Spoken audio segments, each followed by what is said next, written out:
Hoy voy a hablarles sobre el estudio de técnicas de microscopía de dos fotones y de hoja de luz para la visualización de la actividad neuronal en mamíferos, en particular ratones.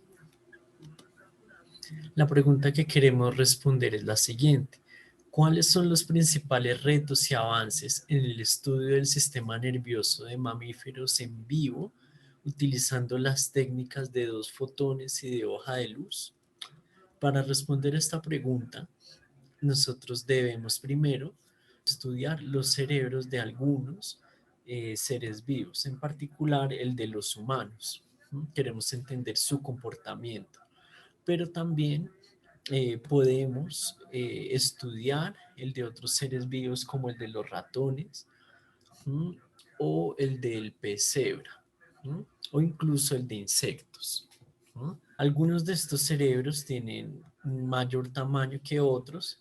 Algunas de las técnicas que se utilizan son la estimulación de electrodos. Y con la estimulación de electrodos lo que se busca es mirar cuál es la actividad sináptica de las neuronas que están en cada uno de los cerebros a estudiar. ¿M? Y la actividad está relacionada con el potencial de acción que hay entre las neuronas que están conectadas. Este potencial de acción depende de unos iones que se llaman los iones de calcio. Y pues lo que ocurre es que el potencial de acción es apantallado debido a los iones de calcio. Pero además, los iones de calcio influyen en la sinapsis y en otros procesos de las neuronas. Por ejemplo, ayudan o contribuyen a la excitación de las neuronas o incluso mejoran la sinapsis. Por eso es importante estudiar la dinámica de las neuronas mediante los iones de calcio. Para esto nosotros usamos algunas de las siguientes técnicas. Una que fue la que ya mencionamos, que es la estimulación con electrodos.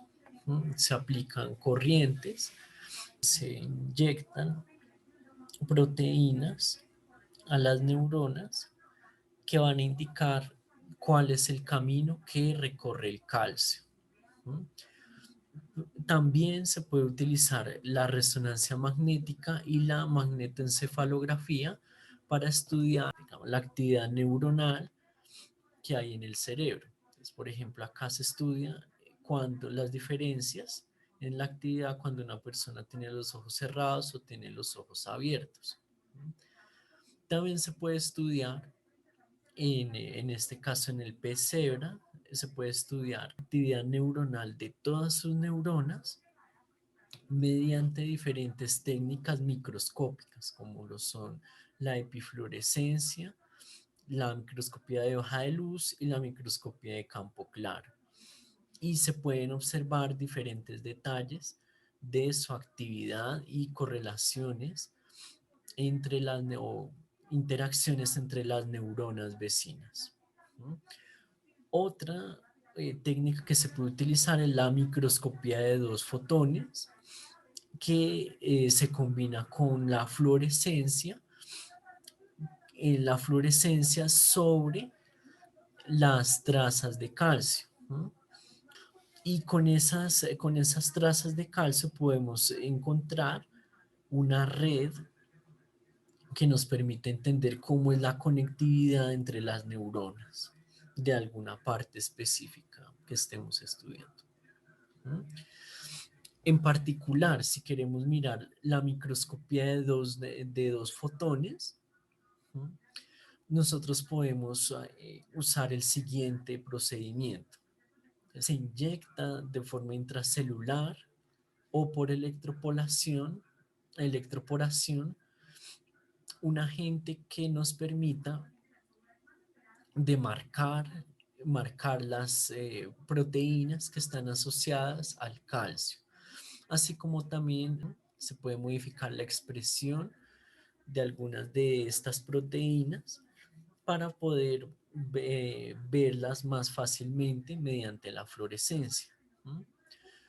Una vez hecho esto, se procede a montar la muestra, ¿no? Por ejemplo, en este caso se muestra un ratón vivo sobre el microscopio de dos fotones. En el microscopio de dos fotones, la idea general es que se lanza un haz de luz láser, ¿no? Que tiene una frecuencia determinada y y por la energía, la contribución de dos fotones, logramos una emisión de una longitud de onda que termina siendo menor a la longitud de onda incidente, ¿no?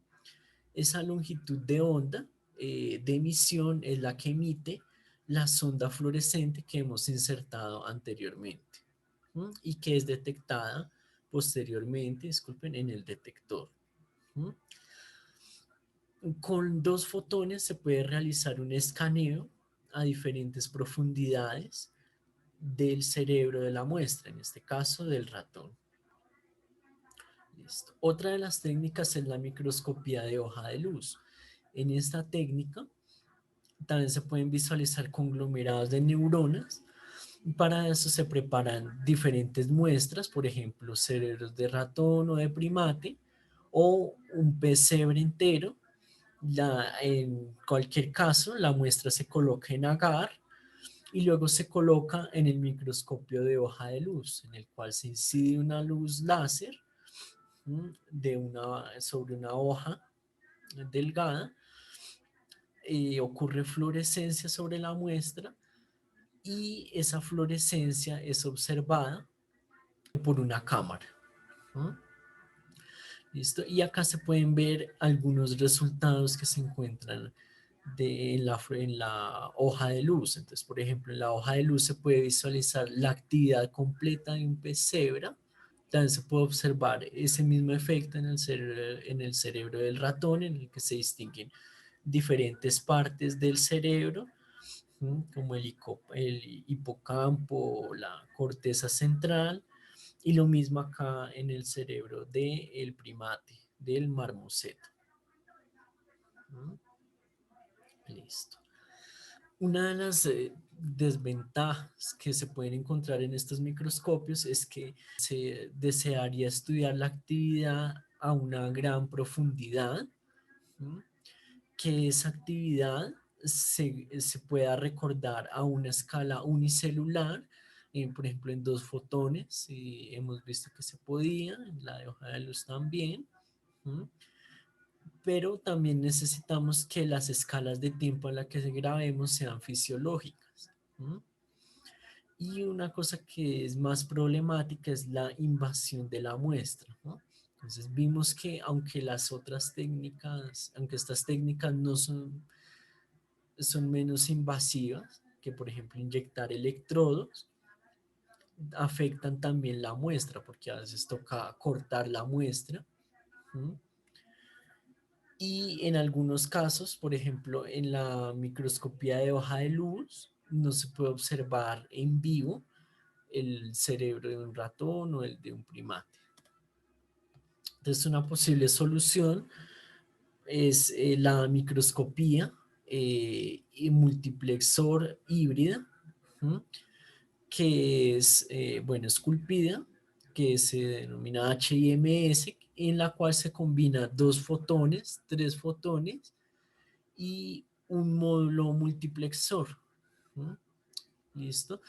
Entonces, con esta microscopía lo que se logra es recordar imágenes, grabar imágenes eh, a un muestreo de 17 Hz, que es un número mayor al de los anteriores, y grabar volúmenes que estén en el orden de los milímetros cúbicos. ¿Sí? De esa manera se logran grabar la actividad de más de 12.000 neuronas. ¿Sí? Listo. Entonces acá podemos ver que, bueno, para el artículo utilizaron un ratón y un ratón que se colocó sobre este microscopio híbrido, sobre el HIMS. ¿No? Entonces, la diferencia es que al microscopio de dos fotones se le añade un módulo multiplexor, en el cual se separa la longitud, el rayo incidente, ¿m? En diferentes fases. Entonces, esas diferentes fases lo que hacen es retardar el rayo, y eso hace que la point spread function tenga una resolución mejor, es decir, que sea más pequeña. Y además hacen que mejore la sensibilidad. ¿No? También se le añade un módulo de escaneo remoto, ¿no? Que nos va a permitir hacer un barrido axial y lateral. ¿No? Es decir, nos permite utilizar el multiplexor de forma axial y de forma lateral. Y de esa forma podemos mirar nosotros a diferentes profundidades sobre la muestra que estamos analizando, así como sobre un área de interés mejor. ¿Listo? Además, se añade el TEFO, que es el Temporal Focusing Module. Digamos, una parte del microscopio que nos permite mejorar también el PSF. Nos permite reducir el tamaño del PSF. Listo. Entonces, acá podemos mirar un esquema resumido del microscopio. En rojo está la trayectoria que sigue el microscopio de 2 fotones, y en azul el de 3 fotones. Con el de 2 fotones, entonces vemos que se le añadió el módulo multiplexor, se le añadió el módulo temporal, el TEFO, ¿m? Y el módulo de escaneo remoto, ¿m? Que es con el que se puede hacer el multiplexeo axial y lateral. Y acá se coloca la muestra. ¿M? Listo. En la parte azul es la parte de 3 fotones. ¿M? En este nuevo microscopio híbrido se puede mirar con 2 fotones, o se puede mirar con 3 fotones, o con ambos. Entonces eso es lo que vamos a ver. ¿Listo? Entonces, por ejemplo, si usamos 2 fotones, pues con los módulos que hemos añadido, entonces se puede recordar la actividad neuronal de esas más de 12.000 neuronas en un volumen cercano a los milímetros cúbicos, 0.6 por 0.6 micrómetros en cada dimensión. ¿Listo? También se pueden observar las trazas de calcio en el tiempo, porque estamos grabando a 12 Hz. Y con esas trazas de calcio se puede observar cómo van cambiando los pulsos alrededor del tiempo, cómo se va moviendo el calcio, y cómo va floreciendo la proteína que es el inyectado para que se grabe la actividad neuronal. Listo. Se observa eh, el primary auditory cortex con este microscopio y con la técnica de 2 fotones, y se aplican unos estímulos al ratón. Entonces, esos estímulos son unos sonidos, unos pulsos periódicos, y esos pulsos periódicos, pues la idea de esos pulsos es analizar cuál es la respuesta. ¿Listo? Y acá se observa cómo va cambiando la respuesta, cómo se va moviendo la respuesta en términos de la fluorescencia, y según cada una de las frecuencias que se le apliquen al ratón. Entonces se observa que si el sonido es de una frecuencia baja,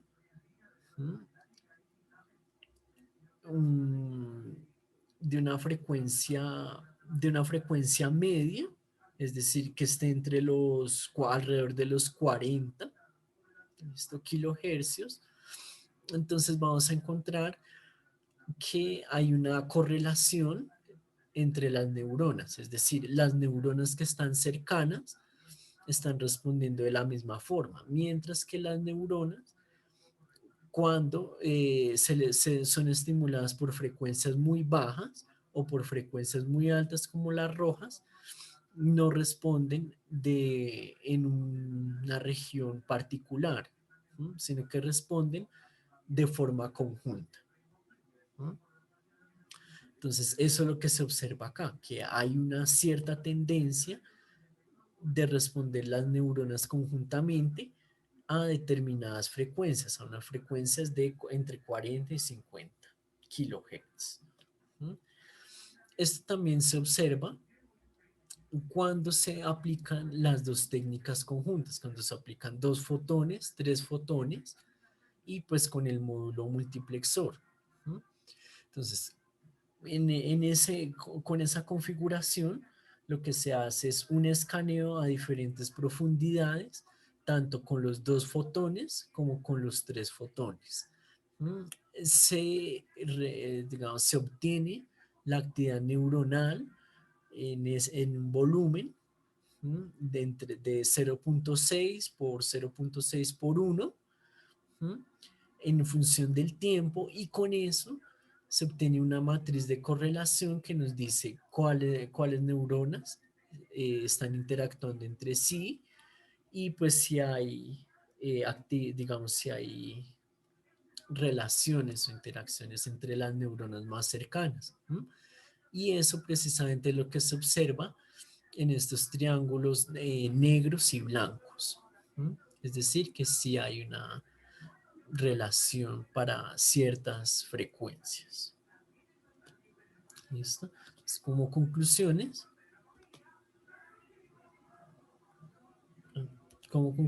podemos decir que las técnicas más usadas para mirar la actividad neuronal son la estimulación de electrones, la magnetoencefalografía, resonancia magnética, hoja de luz, tres fotones, dos fotones y las técnicas híbridas.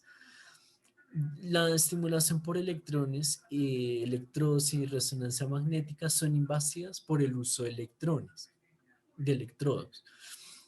Y pues se coloca, bueno, en la mayoría de las técnicas se recomienda utilizar una sonda fluorescente para poder seguir las trazas del calcio, de los iones de calcio. ¿No? La microscopía de dos fotones nos permite visualizar las neuronas a una profundidad de hasta medio milímetro, ¿no? Y se puede, que eso era lo que hablábamos de los 600 micrómetros, y se puede observar en vivo en mamíferos como los ratones, ¿no?